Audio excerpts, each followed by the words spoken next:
ମୋତେ ଗୁଡ଼ାକ ଯାଇକି କିଏ କହିଲା ଗଲେ ଉତ୍ତମ ଆସିଲାଣି ମୁଁ ନାହିଁ ଉତ୍ତମ କ'ଣ ଏତେବେଳକୁ ପଳେଇ ଆସିଲା ଆଉ ଦେଖିବାକୁ ଗଲାବେଳକୁ ସେ ବସିଛି ସେଠି ଆଉ ଜଣେ କିଏ କଳାକାର ମଧ୍ୟ ବସିକି ତା ସାଙ୍ଗେ କଥାବାର୍ତ୍ତା ହେଉଛି ମୁଁ କେତେବେଳେ ଆସିଲ ନା ମୁଁ ଆସିଲି ବହୁତ ବେଳୁ ମୁଁ କହିଥିଲି ଆସିବି ବୋଲି ନିଶ୍ଚୟ ଆସିଲି ମୁଁ ଜାଣିଛି ସେ ନିଶ୍ଚୟ ଆସିବ ତେଣୁ ଏଇସବୁ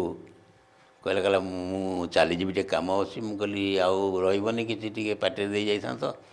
ନା ନାଇଁ ନାଇଁ କିଛି ଦରକାର ନାହିଁ ଆମ ଖାଇବା କ'ଣ ବଡ଼ କଥା ମୁଁ ଆସିଲି ଯାଉ ଏଇଟା ବଡ଼ ଜିନିଷ ଝିଅ କାହିଁ ମୁଁ ଝିଅ ଆସିଲେ ତାକୁ ଦେଖା କରି ପଳେଇବି ଝିଅ ଆସିଲା ସେ ତାକୁ ସାକ୍ଷାତ କଲା ତାପରେ ଚାଲିଗଲା ଏଗୁଡ଼ା କ'ଣ କେବେ ଭୁଲି ହୁଏ ନା ଭୁଲି ହେବ ସମ୍ମାନ କରୁଥିଲେ ଭଲ ପାଉଥିଲେ ମଧ୍ୟ ବିଶେଷ କରି ଆପଣ ସେଇଥିପାଇଁ ତ ମୋ ସେ ସାନ ଭାଇ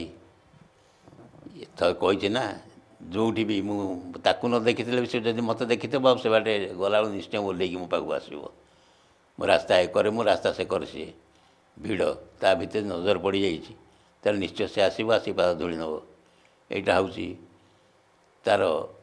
ଅନ୍ତରର କଥା ମୁଁ ଜାଣେ ଯଦି ମୁଁ ନ ଦେଖିଥାନ୍ତି ହଁ ସେ ଆସି ପହଞ୍ଚୁଛି ପଳେଇ ଯାଇଥିଲେ କ'ଣ ଅସୁବିଧା ହେଉଥିଲା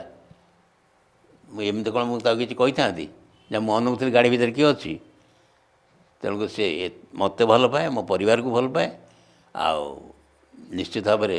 ସେ ଆମ ସମସ୍ତଙ୍କର ଅତି ପ୍ରିୟ ହୋଇ ରହିଛି ଉତ୍ତମ ସାଙ୍ଗ ହେଇକି କାମ କରିଛନ୍ତି ସୁଟିଂ ସେଟ୍ରେ କିଛି ଅଭୁଲା ସ୍ମୃତି ଅନୁଭୂତି କିଛି ଏମିତି ଖବର କିଛି ଆପଣଙ୍କର ଅନୁଭୂତି ସେମିତି ଅଛି ସେ ତ ବହୁତ କିଛି ହେଇଛି କିନ୍ତୁ ପ୍ରଥମ ଯେଉଁ ତା ସାଙ୍ଗେ ସାକ୍ଷାତ ହେଇଥିଲା ଫୁଲଚନ୍ଦନ ଡାକ ଅଜା ମୁଁ ଭୂମିକାରେ ଅଭିନୟ କରିଥିଲି ସେ ଚନ୍ଦନ ଭୂମିକାରେ ଅଭିନୟ କରିଥିଲା ହିରୋ ଆଉ ସେଇଠି ଗୋଟେ ଡାଇଲଗ୍ ବାହାରି ପଡ଼ିଥିଲା ପାଟିରୁ ଦେଖ ତାକୁ ସାଙ୍ଗେ ସାଙ୍ଗେ ମହସିନ କହିଲା ଜୟ ଭାଇ ଏ ଦେଖଟାକୁ ତୁମେ ଲଗେଇବ ଭଲ ଲାଗୁଛି ଅଜା କ୍ୟାରେକ୍ଟରରେ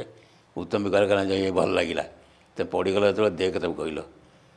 ତେଣୁ ସେ ବହୁତ କିଛି ସ୍ମୃତି ମନେ ପଡ଼େ ତା'ର କେଉଁଠୁ ଜଙ୍ଗଲ ବରବରା ଜଙ୍ଗଲ ବିଭିନ୍ନ ପ୍ରକାର ଜାଗାରେ ସବୁ ସୁଟିଂ ହେଇଛି ସବୁ ଜାଗାରେ ସେ ତା ସହିତ ମୋର ସିନ୍ ଥାଏ କିନ୍ତୁ ନିଖୁଣ ଭାବରେ ଅଭିନୟ ସିଏ ବି କରେ ମୁଁ ବି ମଧ୍ୟ ଜଗିକି ତା ସାଙ୍ଗେ ଅଭିନୟ କରେ କଳାକାର ସେ କେବେ ବେକାର ହୁଏନି ତେଣୁ ତା ଅଭିନୟ ଆଜି ସମସ୍ତଙ୍କ ହୃଦୟ ଭିତରେ ଅଛି ଏଥିରେ ଭାବିବାର କିଛି ନାହିଁ ସମସ୍ତେ ମନେ ପକାଉଛନ୍ତି ଆଉ ସେ ଏମିତି ମନେ ରହିବ ଆଉ ଯଦି ବା କେତେବେଳେ କେମିତି ଭୁଲି ହେଇଯାଉଥିବ ଏ ମିଡ଼ିଆ ମାଧ୍ୟମରେ ମଧ୍ୟ ଚଳଚ୍ଚିତ୍ର ଦେଖିଲେ ସାଙ୍ଗେ ସାଙ୍ଗେ ଏ ଲୋକଟି ଥିଲା ଭଲ ଅଭିନୟ କରୁଥିଲା ଏତିକି ମଧ୍ୟ ଆପଣଙ୍କ ସମସାମୟିକ କଳାକାରମାନେ ଖସି ଖସି ଯାଉଛନ୍ତି ଯାଉଛନ୍ତି ସେ ଯେଉଁ ଉପରବାଲାର ବିଡ଼ମ୍ବନା